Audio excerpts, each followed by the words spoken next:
අවස්ථාවල වීම ගැන මම සතුටු වෙනවා. ඒතර මගේ අංශය ඇත්තටම විකලාංග ශල්‍ය වෛද්‍ය අංශය. බොහෝ දුරට අපි දකින්නේ විකලාංග ශල්‍ය වෛද්‍යවරු හැටියට ගාත්‍රාවල අතපයවල තියෙන ආබාධ.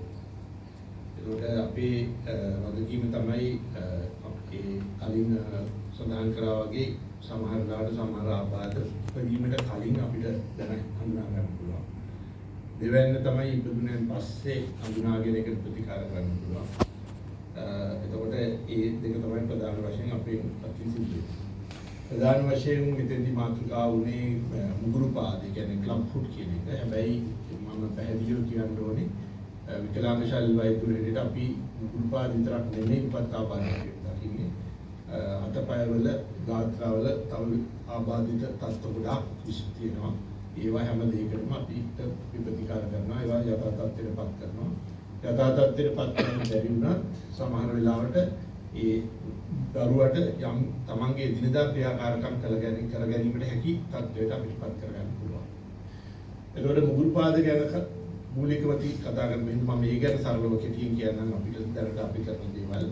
එතකොට මුගුරු පාද කියන තත්ත්වය සම්පූර්ණයෙන්ම සුව කළ හැකි දෙයක්.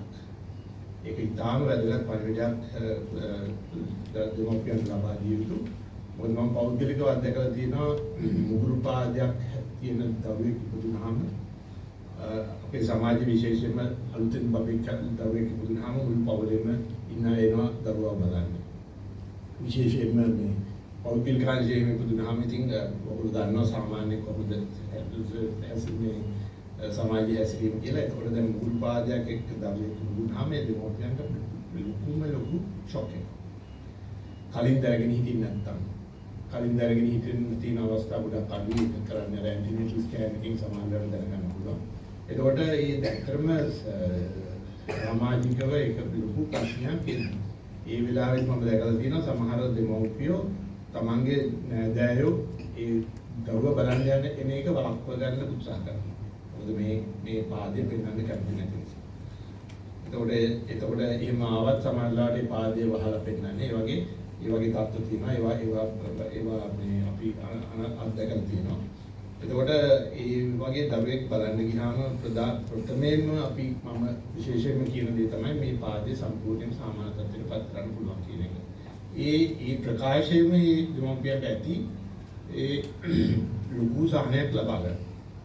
එතකොට මේ මුල් පාද ප්‍රතිකාරය සාමාන්‍යයෙන් මම තම කෙටියෙන් කියන්නම් සාමාන්‍යයෙන් අපි මුලින් ප්ලාස්ටර් ඔෆ් පැරිස් කියන ප්‍රධානම දාලා තමයි ප්‍රතිකාරය ආරම්භ කරන්නේ. ඊට පස්සේ මුල් ප්‍රතිකාරයම වයස අවුරුදු 4ක් විතර යනකම් මුල් ප්‍රතිකාරයෙන් කරනවා. ඒ ප්‍රතිකාර කිරීමේ මුල් පාද විරුද්ධ විශේෂිත මධ්‍යස්ථාන දැනට ලංකාවේ තියෙනවා. විද්‍යාලය ළමා රෝහල, පෙරදිනේ සිළුමා බණ්ඩාරනායක රෝහල, නුවර ජාතික රෝහල, යාපනයේ රෝහල, මඩකල්පුර රෝහල සහ ගාල්ලි කරාපිටි රෝහල. ඒ රෝහල වල තියෙන මුල් පාද සායන වැඩසටහන් වලට මිරකල් ෆීට් කියන ආයතනය සහ humanitarian inclusion miracle feet කියන්නේ humanitarian inclusion තමයි ඒගොල්ලන්ගේ local ලාංගික සම්බන්ධය පවත්වාගෙන යන ඒගොල්ලෝ උදව් කරනවා. ඉතින් මේ අවස්ථාවේ මම ස්තුතිවන්ත වෙනවා miracle feet ආයතනයට සහ humanitarian inclusion ආයතනයට ඒ අපේ දරුවන්ගේ මුල් පාද යථාර්ථයට පත් වීමෙන් උරුම කරන දායකත්වය ගැන මේ අවස්ථාවේ මම ප්‍රසිද්ධිය ස්තුති කරන්න කැමතියි ආයතනයට. එතකොට ඊට අමතරව මේ මුල් පාද තත්ත්වයට කලින් කිව්වාගේ දරුපත් මහාචාර්ය කුස්ති ප්‍රවීණ කිව්වා අපේ දරුපත් කියන්නේ දරුපත් ශීඝ්‍රයෙන් පහළ බහලා තියෙන්නේ. මූලිකව අවුරුදු කිහිපයකට කලින් කොවිඩ් කලින් 4 ලක්ෂයකට ලයිව් දරුපත් පිට දැන් 2,50,000ට බැලලා. ඉතින් ඒ හා සමානුපාතිකව අපි දකිනවා මුගුරු පාද එන දරුවෝ පාදලා තියෙන්නේ. ඒකෙන් අදහස් වෙන්නේ නැහැ ප්‍රතිකාරයේ කිසිම වෙනසක් වෙලා තියෙනවා කියලා. මොකද ඕනෑම දෙමව්පියෙකුට ඒ දරුවට තියෙන හෘද වස්තු ආබාධයක්ද කකුලේ ආබාධයක්ද දෙකම හා සමානව වැදගත්. මොකද අවසානයේ වැදගත් දේ තමයි සාමාන්‍ය ක්‍රියාකාරීත්වයක් ඇතුළු දරුවෙක් සමාජයට දීවීම. ඒ දේ තමයි අපි අනිතිසම කරන්නේ.